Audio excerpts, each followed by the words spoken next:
Joining us now is Jonathan Conricus, Senior Fellow at the Foundation for Defense of Democracies and former spokesperson for the Israeli Defense Forces. Great, as always, to have you. It was a long message that President Trump posted. This message went on. It said, release all the hostages now and immediately return all the dead bodies of the people you murdered, or it's over for you. Only sick and twisted people keep bodies, and you are sick and twisted. Not a single Hamas member will be safe if you don't. It's your last warning. Do you think this will do anything? Not unless it's translated into American action. And American action, not Israeli action? American action, because up until now, the dilemma for Israel is still the same. When do we go back to fighting? And what will guide Israel's decision to do so is, have we exhausted the ability to get live hostages back from Hamas captivity? Now, as long as international humanitarian aid is provided to Gaza, to Hamas, Hamas doesn't have an incentive to say, okay, I give up. As long as we are feeding and clothing our enemies, then Hamas is in power and there's no real pressure on them. Do you think these talks directly between the United States and Hamas will make a difference? Will they work?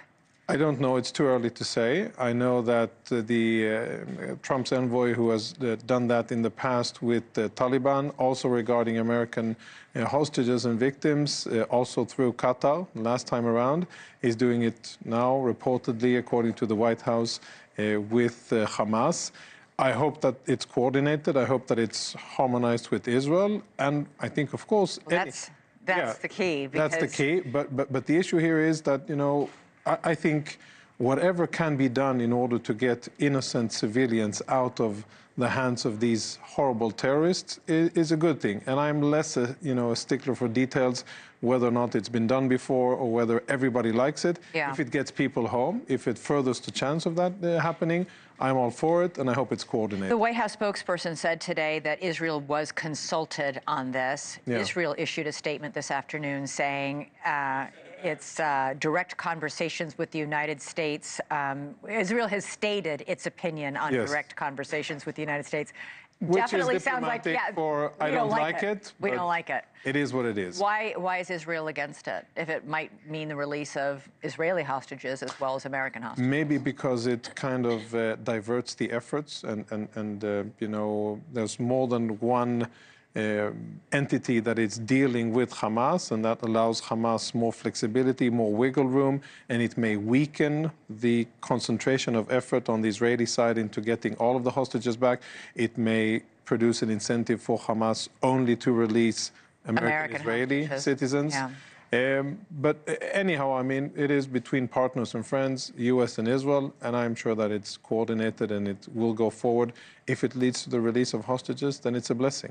We know that there are, we think, are 24 living hostages remaining, the bodies of 35 dead hostages still in Gaza. You know, even if President Trump issued that statement saying, release them now, this is your last warning, it sounded like, you know, or we're going to, all hell will break out. The problem is this is Hamas's only leverage. These hostages are it. Yeah. And for them to convince them to give them up is a huge thing. And on top of it, we have the 42-day phase one of the ceasefire deal, which expired Saturday. Yeah. And Hamas, I think they feel safe. They know that they have Egypt's support. I know they believe that they have Qatari support. And they don't feel pressure, and they are not incentivized to give up the hostages. How will they be incentivized? If President Trump's plan starts to take action, and if the Egyptians are forced to open the Rafah Trump's plan, gate, meaning what? Meaning evacuating people out of Gaza in order to rebuild it, that will put pressure on Hamas. And most importantly, here the key is Egypt.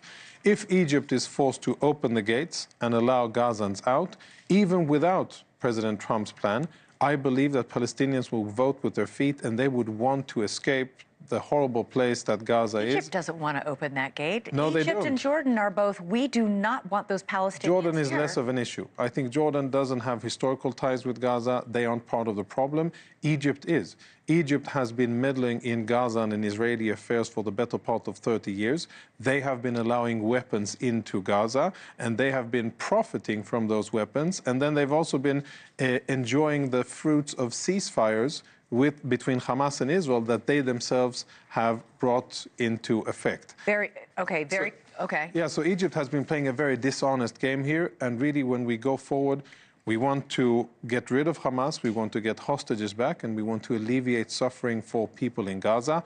All of those three things can be achieved by applying significant, robust pressure on Egypt to open the gate, to allow people to leave, and then for Hamas to be defeated.